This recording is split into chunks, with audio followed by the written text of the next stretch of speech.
जय गुरु जी के चरणों में कोटि कोटि नमन, अनंतम शुक्राना हमारे प्यारे गुरु जी के चरणों में। संगत जी, आज हम पढ़ रहे हैं जी रुद्र संहिता का अध्याय खंड 3 और अध्याय नंबर है जी हमारा ये 6। कल हमने 5 पर फिनिश किया था। आज हम अध्याय 6 में क्या पढ़ेंगे एक बार जान लेते हैं संगत जी। देवी उमा का हिमवान के हृदय तथा मैना के गर्भ में आना, गर्भावस्था में देवी का देवताओं द्वारा सत्वन, उनका दिव्य रूप में प्रादुर्भाव, माता मैना से बातचीत तथा नवजात कन्या के रूप में परिवर्तित होना। तो आज का जो ये अध्याय है ये तो आपको पता ही चल गया कि कितना अच्छा है, माता सती का जन्म होने वाला है। तो आइए सुनते हैं इसको और पढ़ते हैं। ब्रह्मा जी कहते हैं, नारद, तदंतर मैना और हिमालय आदर पूर्वक देव कार्य की सिद्धि के लिए कन्या प्राप्ति के हेतु वहां जग जननी भगवती उमा का चिंतन करने लगे।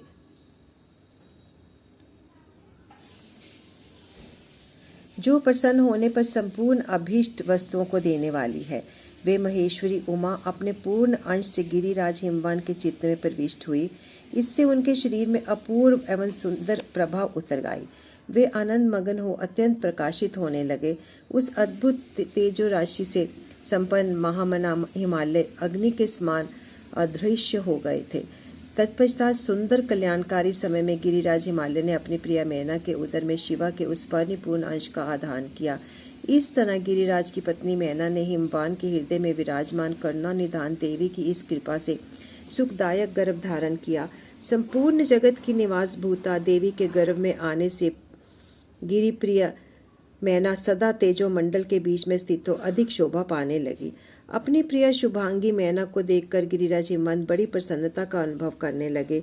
गर्भ में जगदम्बा के आ जाने से वे महान तेज से संपन्न हो गई थीं। मुने, उस अवसर में विष्णु आदि देवता और मुनियों ने वहां आकर गर्भ में निवास करने वाली शिवा देवी की स्तुति की और तदंतर महेश्वरी की नाना प्रकार से स्तुति करके प्रसन्नचित्त हुए। वे सब देवता अपने अपने धाम को चले गए। जब 9वां महीना बीत गया और 10वां भी पूरा हो गया, तब जगदम्बा कालिका ने समय पूर्ण होने पर गर्भस्थ शिशु की जो गति होती है उसी को धारण किया, अर्थात जन्म ले लिया। इस अवसर पर आधा शक्ति सती साध्वी शिवा पहले मैना के सामने अपने ही रूप में प्रकट हुई। बसंत ऋतु में चैत्र मास की 9वीं तिथि को मृगशिरा नक्षत्र में आधी रात के समय चंद्रमंडल से आकाश गंगा की भांति मेनका के उदर से देवी शिवा का अपने ही स्वरूप में प्रादुर्भाव हुआ। उस समय संपूर्ण संसार में प्रसन्नता छा गई। अनुकूल हवा चलने लगी जो सुंदर, सुगंधित एवं गंभीर थी। उस समय जल की वर्षा के साथ फूलों की वृष्टि हुई। विष्णु आदि सब देवता वहां आए। सब ने सुखी होकर प्रसन्नता के साथ जगदम्बा के दर्शन किए और शिवलोक में निवास करने वाली दिव्य रूपा महामाया शिवकामनी मंगलमयी कालिका माता का स्तवन किया।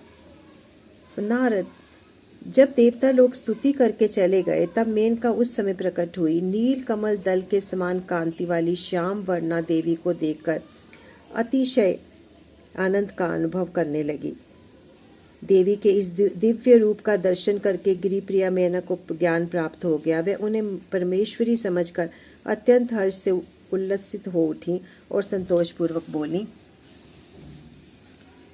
मैना ने कहा, जगदम्बे महेश्वरी, आपने बड़ी कृपा की जो मेरे सामने प्रकट हुई। अंबिके, आपकी बड़ी शोभा हो रही है।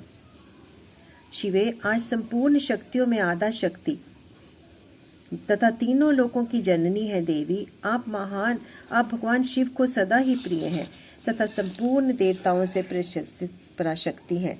महेश्वरी, आप कृपा करें, इसी रूप में मेरे ध्यान में स्थित हो जाएं, साथ ही मेरी पुत्री के अनुरूप प्रत्यक्ष दर्शनीय रूप धारण करें।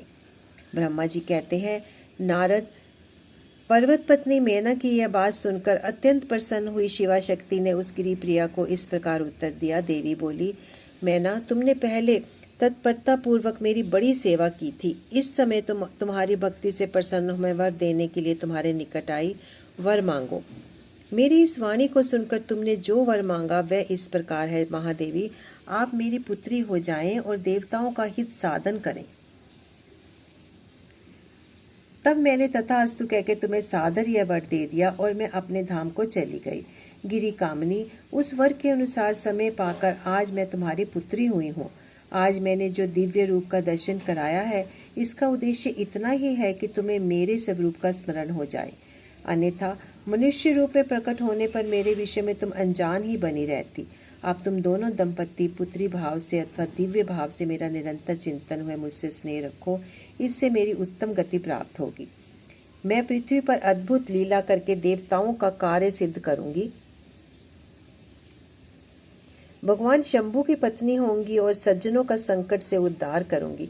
ऐसा कहकर जगन माता शिवा चुप हो गई और उसी क्षण माता के देखते ही देखते प्रसन्नता पूर्वक नवजात पुत्री के रूप में परिवर्तित हो गई।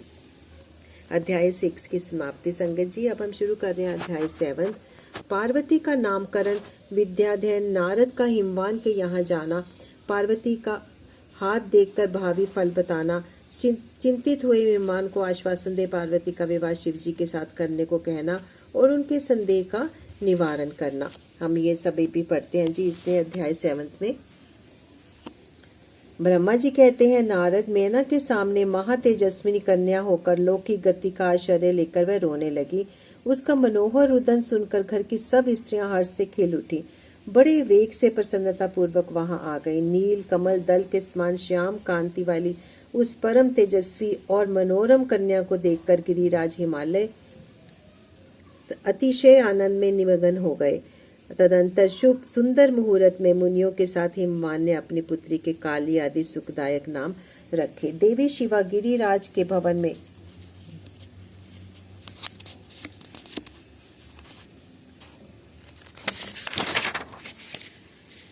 दिनों दिन बढ़ने लगी, ठीक उसी तरह जैसे वर्षा के समय गंगा जल की जल राशि और शरद ऋतु के शुक्ल पक्ष में चांदनी बढ़ती है। शुलीनता आदि के गुणों से संयुक्त तथा बंधुजनों से प्यारी उस कन्या को कुटुंब के लोग अपने कुल की अनुरूप पार्वती नाम से पुकारने लगे। माता ने कालिका को उमा अरि तपस्या मत कर कहकर तप करने से रोका था। मुने इसलिए यह सुंदर मुख वाली गिरजा नंदिनी आगे चलकर लोक में उमा के नाम से विख्यात हो गई। नारद, तदंतर जब विद्या के उपदेश का समय आया, तब शिवा देवी अपने चित्त को एकाग्र करके बड़ी प्रसन्नता के साथ श्रेष्ठ गुरु से विद्या पढ़ने लगी। पूर्व जन्म की सारी विद्याएं उन्हें उसी तरह प्राप्त हो गईं, जैसे शरद काल में हंसों की पांत अपने आप स्वर्ग के तट पर पहुंच जाती है और रात्रि में अपना प्रकाश स्वयंतः महोषधियों को प्राप्त हो जाता है। मुने, इस प्रकार मैंने शिवा की किसी एक लीला का ही वर्णन किया है। अब अन्य लीला का वर्णन करूंगा, सुनो। एक समय की बात है, तुम भगवान शिव की प्रेरणा से प्रसन्नता पूर्वक हिमाचल के घर गए। मुने, तुम शिव तत्व के ज्ञाता और अपनी लीला के जानकारों में श्रेष्ठ हो। नारद, गिरिराज हिमालय ने तुम्हें घर पर आया देख प्रणाम कर तुम्हारी पूजा की और अपनी पुत्री को बुलाकर उससे तुम्हारे चरणों में प्रणाम करवाया। मुनीश्वर फिर स्वयं ही तुम्हें नमस्कार करके हिमाचल ने अपने सौभाग्य की सराहना की और अत्यंत मस्तक झुकाकर हाथ जोड़कर तुमसे कहा, हे मुने नारद, हे ब्रह्मपुत्र श्रेष्ठ ज्ञानवान प्रभु, आप सर्वज्ञ हैं और कृपा पूर्वक दूसरों के उपकार में लगे रहते हैं। मेरी पुत्री की जन्म कुंडली में जो गुण दोष हो उसे बताइए। मेरी बेटी कितनी सौभाग्यवती प्रिय पत्नी होगी। ब्रह्मा जी कहते हैं, मुनि श्रेष्ठ, तुम बातचीत में कुशल और कौतुकी तो हो ही। गिरिराज हिमालय के ऐसा कहने पर तुमने कालिका का हाथ देखा और उसके संपूर्ण अंगों पर विशेष रूप से दृष्टिपात करके हिमालय से इस प्रकार कहना आरंभ किया। नारद बोले, शैलराज और मैना, आपकी यह पुत्री चंद्रमा की आदिकाल के समान बड़ी है। समस्त शुभ लक्षण उसके अंगों की शोभा बढ़ाते हैं। वह अपने पति के लिए अत्यंत सुखदायिनी होगी और माता पिता की कीर्ति भी बढ़ाएगी। संसार की समस्त नारियों में वह परम साध्वी और स्वजनों को सदा महान आनंद देने वाली होगी। गिरिराज, तुम्हारी पुत्री के हाथ में सब उत्तम लक्षण ही विद्यमान है। केवल एक रेखा विलक्षण है। इसका यथार्थ फल सुनो। उसे ऐसा पति प्राप्त होगा जो योगी, नंग धड़ंग रहने वाला, निर्गुण और निष्काम होगा। उसकी न माँ होगी न बाप। उसे मान सम्मान का भी कोई ख्याल नहीं रहेगा और वह सदा अमंगल वेश धारण करेगा। ब्रह्मा जी कहते हैं, नारद, तुम्हारी इस बात को सुनकर सत्य मानकर मैना तथा हिमाचल दोनों पति पत्नी बहुत दुखित हुए। परंतु जगदम्बा शिवा तुम्हारे ऐसे वचन को सुनकर और लक्षणों द्वारा उस भावी पति को शिव मानकर मन ही मन हर्ष से खिल उठी। नारद जी की बात कभी झूठ नहीं हो सकती, यह सोचकर शिवा भगवान शिव के युगल चरणों में संपूर्ण हृदय से अत्यंत स्नेह करने लगी। नारद उस समय मन ही मन दुखी हो हिमवान से तुमसे कहा, मुने, उस रेखा का फल सुनकर मुझे बड़ा दुख हुआ है। मैं अपनी पुत्री को उससे बचाने के लिए क्या उपाय करूं? मुने, तुम महान कौतुक करने वाले और वार्तालाप विशारद हो। हिमवान की बात सुनकर अपने मंगलकारी वचनों द्वारा उनका हर्ष बढ़ाते हुए तुमने इस प्रकार कहा। नारद बोले, गिरिराज, तुम स्नेह पूर्वक सुनो, मेरी बात सच्ची है, यह झूठ नहीं होगी। हाथ की रेखा ब्रह्मा जी की लिपि है, निश्चय ही यह मिथ्या नहीं हो सकती। अतः शैल प्रवर इस कन्या को वैसा ही पति मिलेगा, इसमें कोई संशय नहीं। परंतु इस रेखा के कुफल से बचने के लिए एक उपाय भी है, उसे प्रेम पूर्वक सुनो। उसे करने से तुम्हें सुख मिलेगा। मैंने जैसे वर का निरूपण किया है वैसा ही भगवान शंकर हैं। वे सर्व समर्थ हैं और लीलाओं के लिए अनेक रूप धारण करते हैं।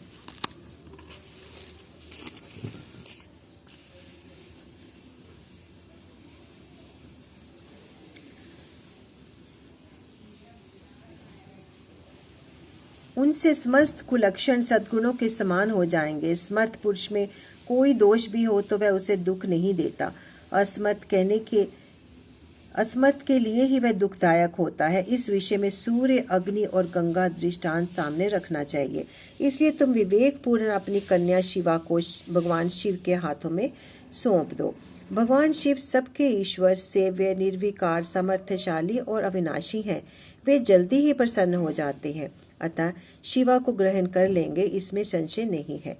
विशेषता वे तपस्या से वश में हो जाते हैं। यदि शिवा तप करे तो यह सब काम ठीक हो जाएगा। सर्वेश्वर शिव सब प्रकार से समर्थ हैं। वे इंद्र के वर्ज का भी विनाश कर सकते हैं। ब्रह्मा जी उनके अधीन हैं तथा वे सबको सुख देने वाले हैं। पार्वती भगवान शंकर की प्यारी पत्नी होगी। वह सदा रुद्रदेव के अनुकूल रहेगी, क्योंकि वह महासाध्वी और उत्तम व्रत का पालन करने वाली है तथा माता पिता के सुख को बढ़ाने वाली है। वह तपस्या करके भगवान शिव के मन को अपने वश में कर लेगी और वे भगवान भी उसके सिवा किसी दूसरे स्त्री से विवाह नहीं करेंगे। इन दोनों का प्रेम एक दूसरे के अनुरूप है। वैसा उच्च कोटि का प्रेम ना तो किसी का हुआ है, ना इस समय है और ना आगे होगा। श्रेष्ठ उन्हें देवताओं के कार्य करने हैं। उनके जो काम नष्ट प्राय हो गए हैं उन सब का इनके द्वारा पुनः उज्जीवन या उद्धार होगा। आद्रिराज, आपकी कन्या को पाकर ही भगवान हर अर्धनारीश्वर होंगे। इन दोनों का पुनः हर्ष पूर्वक मिलन होगा। आपकी यह पुत्री अपनी तपस्या के प्रभाव से सर्वेश्वर महेश्वर को संतुष्ट करके उनके शरीर के आधे भाग को अपने अधिकार में कर लेगी, उनका अर्धांग बन जाएगी। गिरिश्रेष्ठ, तुम्हें अपनी कन्या भगवान शंकर के सिवा किसी दूसरे को नहीं देनी चाहिए। यह देवताओं का गुप्त रहस्य है, इसे कभी प्रकाशित नहीं करना चाहिए। हिमालय ने कहा, ज्ञानी मुने नारद, मैं आपकी एक बात बता रहा हूँ, उसे प्रेम पूर्वक सुनिए और आनंद का अनुभव कीजिए। सुना जाता है महादेव जी सब प्रकार की आसक्तियों का त्याग करके अपने मन को संयम में रखते हुए नित्य तपस्या करते हैं। देवताओं की भी दृष्टि में वे नहीं आते। देवऋषि ध्यान मार्ग में स्थित हुए वे भगवान शंभु पर ब्रह्म में लगाए हुए अपने मान को कैसे हटाएंगे? ध्यान छोड़ विवाह करने को कैसे उद्यत होंगे? इस विषय में मुझे महान संदेह है। दीपक की लो के समान प्रकाशमान, अविनाशी, प्रकृति से परे, निर्विकार, निर्गुण, सगुण, निर्विशेष और निर्ही जो पर ब्रह्म है, वही उनका अपना सदाशिव नामक स्वरूप है। अतः वे उसी सर्वज्ञ सर्वत्र साक्षात्कार करते हैं, किसी बाह्य अनात्म वस्तु पर दृष्टि नहीं डालते। मुने, यहाँ आए हुए किन्नरों के मुख से उनके विषय में नित्य ऐसी बात सुनी जाती है। क्या यह बात मिथ्या ही है? विशेषता यह बात भी सुनने में आती है कि भगवान हर ने पूर्व काल में सती के समक्ष एक प्रतिज्ञा की थी। उन्होंने कहा था, दक्ष कुमारी माता प्यारी सती, मैं तुम्हारे सिवा किसी दूसरी स्त्री को अपनी पत्नी बनाने का वरण नहीं करूंगा, न ग्रहण। यह मैं तुमसे सत्य कहता हूँ। इस प्रकार सती के साथ उन्होंने पहले ही प्रतिज्ञा कर ली है। अब सती के मर जाने पर वे दूसरी किसी स्त्री को कैसे ग्रहण करेंगे? यह सुनकर नारद ने कहा, महामते गिरिराज, इस विषय में तुम्हें चिंता नहीं करनी चाहिए। तुम्हारी यह पुत्री काली ही पूर्व काल में दक्ष कन्या सती हुई थी। इस समय इसी का सदा सर्व मंगलदायी सती नाम है। वे सती दक्ष कन्या होकर रुद्र की प्यारी पत्नी हुई थी। उन्होंने पिता के यज्ञ में अनादर पाकर तथा भगवान शंकर का भी अपमान हुआ देख क्रोध पूर्वक अपने शरीर को त्याग दिया था। वे ही सती फिर तुम्हारे घर में उत्पन्न हुई है। तुम्हारी पुत्री साक्षात जगदम्बा शिवा है। वह पार्वती भगवान हर की पत्नी होगी, इसमें कोई संशय नहीं है। नारद, ये सब बातें तुमने हिमवान को विस्तार पूर्वक बताई। पार्वती का यह पूर्व रूप और चरित्र प्रीति बढ़ाने वाला है। काली के उन संपूर्ण पूर्व वृत्तांत को तुम्हारे मुख से सुनकर हिमवान अपनी पत्नी और पुत्र के साथ तत्काल संदेह रहित हो गए। इसी तरह तुम्हारे मुख से अपनी उस पूर्व कथा को सुनकर काली ने लज्जा के मारे मस्तक झुका लिया और उनके मुख पर मंद मुस्कान की प्रभा फैल गई। गिरिराज हिमालय पार्वती के उस चरित्र को देखकर उसके माथे पर हाथ फेरने लगे और मस्तक सूंघकर उसे अपने आसन के पास ही बैठा लिया। नारद, इसके पश्चात तुम उसी क्षण प्रसन्नता पूर्वक सर्वलोक को चले गए और गिरिराज हिमवान भी मन ही मन मनोहर आनंद से युक्त हो अपने सर्व संपत्तिशाली भवन में प्रविष्ट हो गए। अध्याय 7 और 8 की समाप्ति। संगत जी, हम पढ़ लेते हैं जी अध्याय 9वां अध्याय। इसमें हम पढ़ेंगे मैना और हिमालय की बातचीत, पार्वती तथा हिमवान के स्वपन तथा भगवान शिव से मंगल ग्रह की उत्पत्ति का प्रसंग। ये देखिए, ब्रह्मा जी कहते हैं, नारद, जब तुम स्वर्गलोक को चले गए तब से तुम कुछ काल और व्यतीत हो जाने पर एक दिन मैना ने हिमवान के निकट जाकर उन्हें प्रणाम किया और फिर खड़ी होकर वह गिरी कामनी मैना अपने पति से विनय पूर्वक बोली। मैना ने कहा, प्राणनाथ, उस दिन नारद मुनि ने जो बात कही थी उसको स्त्री स्वभाव के कारण मैंने अच्छी तरह नहीं समझा। मेरी तो यह प्रार्थना है कि आप कन्या का विवाह किसी सुंदर वर के साथ कर दीजिए। वह विवाह सर्वथा अपूर्व सुख देने वाला होगा। गिरजा का वर शुभ लक्षणों से संपन्न और कुलीन होना चाहिए। मेरी बेटी मुझे प्राणों से भी अधिक प्रिय है। वह उत्तम वर पाकर जिस प्रकार भी प्रसन्न और सुखी हो सके वैसा कीजिए। आपको मेरा नमस्कार है। ऐसा कहकर मैना अपने पति के चरणों में गिर गई। उस समय उनके मुख पर आंसुओं की धारा बह रही थी। प्राज्ञ शिरोमणि हिमवान ने उन्हें उठाया और यथावत समझाना आरंभ किया। देवी मेनके, मैं यथार्थ और तत्व की बात बताता हूँ, सुनो। भ्रम छोड़ो। मुनि की बात कभी झूठी नहीं हो सकती। यदि बेटी पर तुम्हें स्नेह है तो उसे सादर शिक्षा दो कि वह भक्ति पूर्वक सुस्थिर चित्त से भगवान शंकर के लिए तप करे। मेनके, यदि भगवान शिव प्रसन्न होकर काली का प्राणी ग्रहण कर लेते हैं तो सब शुभ ही होगा। नारद जी का बताया हुआ अमंगल या अशुभ नष्ट हो जाएगा। शिव के समीप सारे अमंगल सदा मंगल रूप हो जाते हैं। इसलिए तुम पुत्री को शिव की प्राप्ति के लिए तपस्या करने के लिए शीघ्र शिक्षा दो। ब्रह्मा जी कहते हैं, नारद हिमवान की यह बात सुनकर मेनका को बड़ी प्रसन्नता हुई। वे तपस्या में रुचि उत्पन्न करने के लिए पुत्री को उपदेश देने के लिए निमित्त उसके पास गई, परंतु बेटी के सुकुमार अंग पर दृष्टिपात करके मैना के मन में बड़ी व्यथा हुई। उसके दोनों नेत्रों में तुरंत आंसू भर आए। फिर तो गिरिप्रिया मैना ने अपनी पुत्री को उपदेश देने की शक्ति नहीं रह गई। अपनी माता की उस चेष्टा को पार्वती जी शीघ्र ही ताड़ गईं। वे सर्वज्ञ परमेश्वरी कालिका देवी माता को बार बार आश्वासन देकर बोली, माँ, तुम बड़ी समझदार हो, मेरी यह बात सुनो। आज पिछली रात्रि के समय ब्रह्म मुहूर्त में मैंने एक स्वप्न देखा है और बताती हूँ। माता जी, स्वप्न में एक दयालु एवं तपस्वी ब्राह्मण ने मुझे शिव की प्रसन्नता के लिए उत्तम तपस्या करने का प्रसन्नता पूर्वक उपदेश दिया। पार्वती ने कहा, उपदेश दिया है। नारद, यह सुनकर मेनका ने शीघ्र ही अपने पति को बुलाया और पुत्री के देखे हुए स्वप्न को पूर्णतः कह सुनाया। मेनका के मुख से पुत्री के स्वप्न को सुनकर गिरिराज हिमालय बड़े प्रसन्न हुए और अपनी प्रिय पत्नी को समझाते हुए बोले, हे प्रिय, पिछली रात मैंने भी एक स्वप्न देखा है। मैं आदर पूर्वक उसे बताता हूँ, तुम प्रेम पूर्वक उसे सुनो। एक बड़े उत्तम तपस्वी थे। नारद जी ने वर के जैसे लक्षण बताए थे, उन्हीं लक्षणों से युक्त शरीर को उन्होंने धारण कर रखा था। वे बड़ी प्रसन्नता के साथ मेरे नगर के निकट तपस्या करने के लिए आए। उन्हें देखकर मुझे बड़ा हर्ष हुआ और मैं अपनी पुत्री को साथ लेकर उनके पास गया।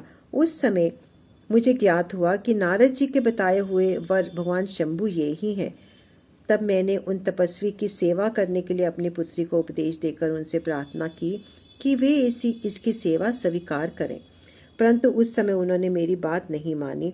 इतने में ही वहाँ सांख्य और वेदांत के अनुसार बहुत बड़ा विवाद छिड़ गया। तदंतर उनकी आज्ञा से मेरी बेटी वहीं रह गई और अपनी हृदय से उन्हीं की कामना रखकर भक्ति पूर्वक उनकी सेवा करने लगी। सुमुखी, यदि मेरा देखा हुआ स्वप्न है जिसे मैंने तुम्हें बता दिया, अतः प्रिय, मैंने तुम काल तक इस स्वप्न के फल की परीक्षा तथा प्रतीक्षा करनी चाहिए। इस समय यही उचित जान पड़ता है। तुम निश्चिंत समझो, यही मेरा विचार है। ब्रह्मा जी कहते हैं, मुनीश्वर नारद, ऐसा कहकर गिरिराज हिमवान और मेनका शुद्ध हृदय से उस स्वप्न के फल की प्रतीक्षा एवं परीक्षा करने लगे। देवऋषि, शिव भक्त शिरोमणि, भगवान शंकर का यश परम पावन, मंगलकारी, भक्ति वर्धक और उत्तम है। तुम इसे आदर पूर्वक सुनो। दक्ष यज्ञ से अपनी निवास स्थान कैलाश पर्वत पर आकर भगवान शंभु प्रिया विरह से कातर हो गए और प्राणों से भी अधिक प्यारी सती देवी का हृदय से चिंतन करने लगे। अपने पार्षदों को बुलाकर सती के लिए शोक करते हुए उनके प्रेम वर्धक गुणों का अत्यंत प्रीतिपूर्वक वर्णन करने लगे। वह सब अब उन्होंने संसारिक गति को दिखाने के लिए किया। फिर गृहस्थ आश्रम की सुंदर स्थिति तथा रीति नीति का परित्याग करके वे दिगंबर हो गए और सब लोकों में उन्मुक्त की भांति भ्रमण करने लगे। लीला कुशल होने के कारण विरही की अवस्था का प्रदर्शन करने लगे।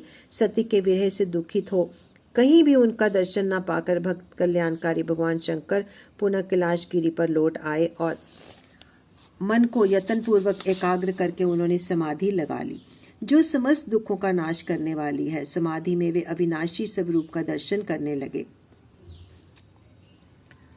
इस समय इस तरह तीनों गुणों से रहित हो वे भगवान शिव चिर काल तक सुस्थिर भाव से समाधि लगाए बैठे रहे। वे प्रभु स्वयं ही माया के अधिपति निर्विकार परम ब्रह्म है। तदंतर जब असंख्य वर्ष व्यतीत हो गए तब उन्होंने समाधि छोड़ी। इसके बाद तुरंत ही जो चरित्र हुआ उसे मैं तुम्हें बताता हूँ। भगवान शिव के ललाट में उस समय शर्म जनित पसीने की एक बूंद पृथ्वी पर गिरी और तत्काल एक शिशु के रूप में परिणत हो गई। मुने, उस बालक के 4 भुजाएं थी, शरीर की कांति लाल थी और आकार मनोहर था। दिव्य धृति से दीप्तिमान व शोभाशाली बालक अत्यंत दुस्सह तेज से संपन्न था। तथापि उस समय लोकाचार परायण परमेश्वर शिव के आगे वह साधारण शिशु की भांति रोने लगा।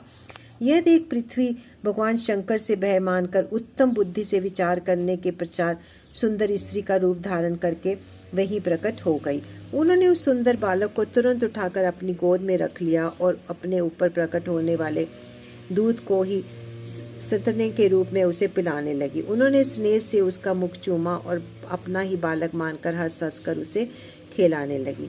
परमेश्वर शिव का हित साधन करने वाली पृथ्वी देवी सच्चे भाव से स्वयं उसकी माता बन गई। संसार की सृष्टि करने वाली परम कौतुकी एवं विद्वान अंतर्यामी शंभु यह चरित्र देखकर हंस पड़े और पृथ्वी को पहचान कर उनसे बोले, धरणी, तुम धन्य हो। मेरे इस पुत्र का प्रेम पूर्वक पालन करो। यह श्रेष्ठ शिशु इस महान तेजस्वी शंभु के श्रम जल से तुम्हारे ही ऊपर उत्पन्न हुआ है। वसुदेव, यह प्रियकारी बालक यद्यपि मेरे श्रम जल से प्रकट हुआ है, तथापि तुम्हारे नाम से तुम्हारे ही पुत्र के रूप में इसकी ख्याति होगी। यह सदा त्रिविध तापों से रहित होगा, अत्यंत गुणवान और भूमि देने वाला होगा। यह मुझे भी सुख प्रदान करेगा। तुम इसे अपने रुचि के अनुसार ग्रहण करो। ब्रह्मा जी कहते हैं, नारद ऐसा कहकर भगवान शिव चुप हो गए। उनके हृदय में विरह का प्रभाव कुछ कम हो गया। उनसे विरह क्या था, वे लोकाचार का पालन कर रहे थे। वास्तव में सत्पुरुषों के प्रिय श्री रुद्रदेव जी निर्विकार परमात्मा है। शिव की उपयुक्त आज्ञा को शिरोधार्य करके पुत्र सहित पृथ्वी देवी शीघ्र ही अपने स्थान को चली गई।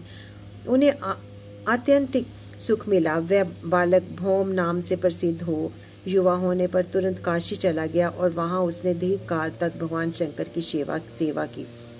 विश्वनाथ जी की कृपा से ग्रह की पदवी पाकर वे भूमि कुमार शीघ्र ही श्रेष्ठ एवं दिव्य लोक में चले गए, जो शुक्र लोक से परे है। अध्याय 10 की समाप्ति।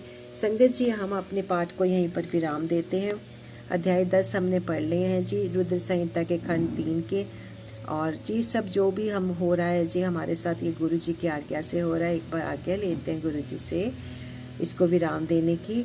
ओम नमः शिवाय। शिव जी सदा सहाय। ओम नमः शिवाय। गुरु जी सदा सहाय। संगत जी, कल दोबारा से इसे पढ़ेंगे। इसका 11वां अध्याय शुरू करेंगे हम। जय गुरु जी। गुरु जी के चरणों में अनंतम अनंतम शुक्राना संगत जी। जय गुरु जी। जय संगत जी।